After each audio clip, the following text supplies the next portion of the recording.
What's that smell? Oh, for the love of... It's my hand! I get it, okay? My hand smells like stinky fish guts. No, that's not it.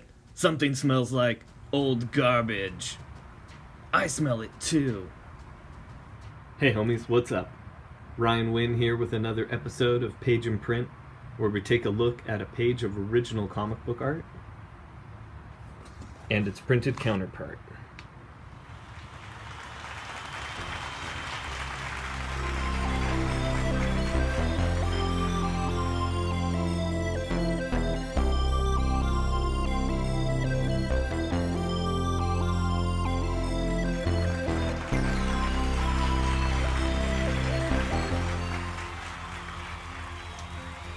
All right. Settle down, everybody. Let's get the show started. So in this episode, we're going to be taking a look at a page from The Adventures of Archer and Armstrong, issue 1 from Valiant Comics. It's the second volume of the Archer and Armstrong series from the more recent incarnation of Valiant Comics. It was written by Rafer Roberts. The pencils on this page are by the always amazing Senor David LaFuente. I did the inks, of course, which is why we're looking at this. And then it went off to be colored by my homie Brian Reber, who I've done a lot of work with over the last few years, both at DC and Valiant. And then it was lettered by Dave Lamphere, who also lettered our Divinity and Eternity series. It's part of a Larger World Studios, great group of letterers. And up here, it's the wrong page. I think it's page 15. I have a tendency to mislabel my originals. It's a bad habit. I have a system in place, and it still fails me. So I chose this page because it had a lot of varying sizes of their heads and shapes and camera angles and some fun textures, but also would read very easily on film or video. I have a lot of pages I'd like to show off, but I think they're almost too busy if you're not getting a 100% 1080 HD feed. So we'll come in here and get a good look at these pages. Now, David is a very solid penciler. Draftsmanship, composition, perspective, proportions. He has all his fundamentals down, and on top of that, he has his style nailed. It reminds me a lot of Dave Ketchum, creator and artist and writer on the old Dennis the Menace series, who I study a lot from too. And I had been studying a lot of that when I got the gig to do David, so it was very timely. Now I do some stuff that David wouldn't do. I call these whip slashes, where I extend the brush line beyond the form of the figure.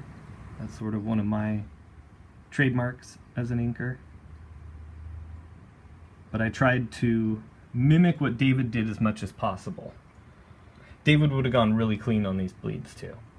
I was just coming off a gig with Trevor and was still texture happy, so I wanted something softer in the background and cleaner and crisp in the front. And David's so good at settings and environments. This whole series, every room was so beautifully decorated and designed.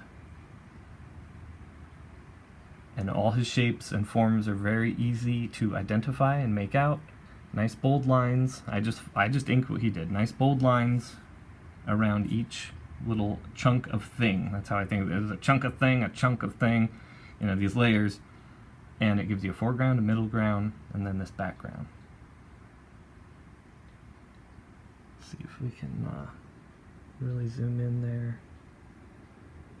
Get a good look. Now, except for the bottles, which were done with pen, everything else on this page, I say would be, what are we looking at? Let's say like 99% brush. A lot of double lines.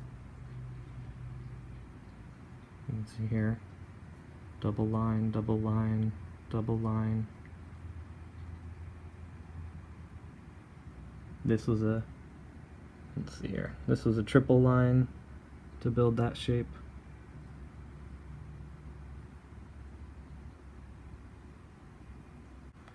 He's very good with expression as well.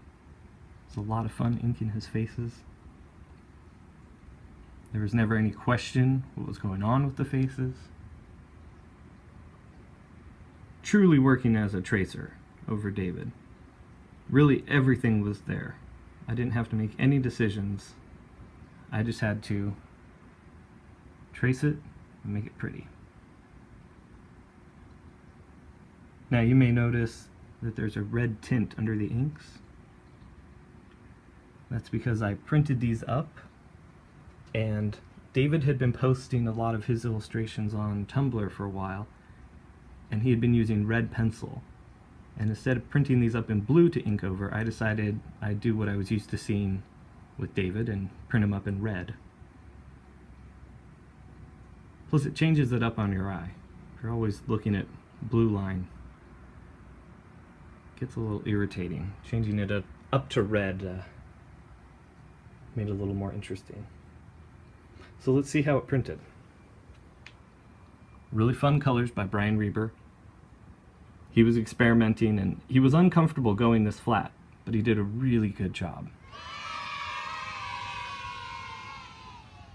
He can be very painterly. He really excels in sort of a proper superhero mid-range textures and rendering, like just slight textures and rendering. He's awesome at that kind of stuff. Like his work on Exo was great. His work on Batwing a few years back was great. Marcus Toe penciled that and I was inking it. That was a lot of fun.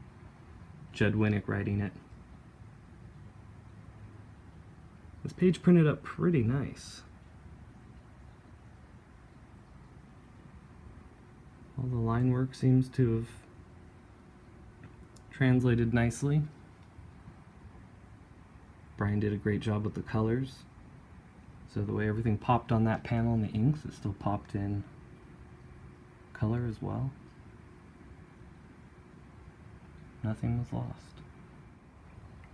Yeah, this was a lot of fun to ink. Just really clean, slick brushwork. Not too many lines per character, not too much rendering. David really knows how to make a pleasing image. And then we get a bonus with this issue. On the cover, this was a sketch cover, and at WonderCon last year I handed this to Philip Seavey, who's at Philip Seavey over at Twitter, I think. It's S-E-V-Y is his name. I asked him to do a sketch of Archer and Armstrong, and I was going to show it to Dinesh and the guys, and he decided to gift me with an image of Death Betty slicing up some zombies. Which is cool. You won't see this in a Death Betty comic. There's nobody dies, and there's no actual violence where people get hurt. So this was kind of a fun, different way of seeing her. Look how badass that is. And it goes around to the back, but it gets a little R-rated, so we're gonna just focus on the front here. But I was blown away. I was thinking, hey, just give me a couple quick little character sketches, one on each side. I was looking to try to promote him, and he was looking to give me an awesome gift.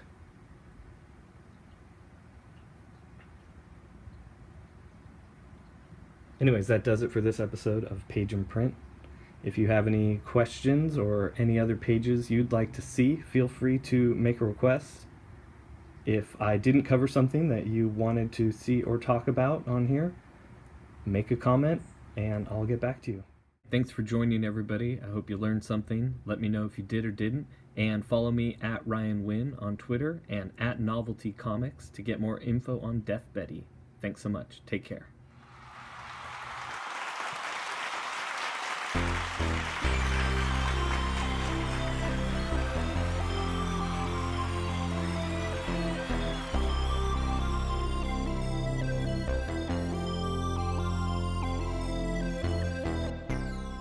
Oh, now I understand. One of your old drinking buddies?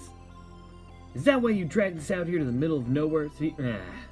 Stupid cat.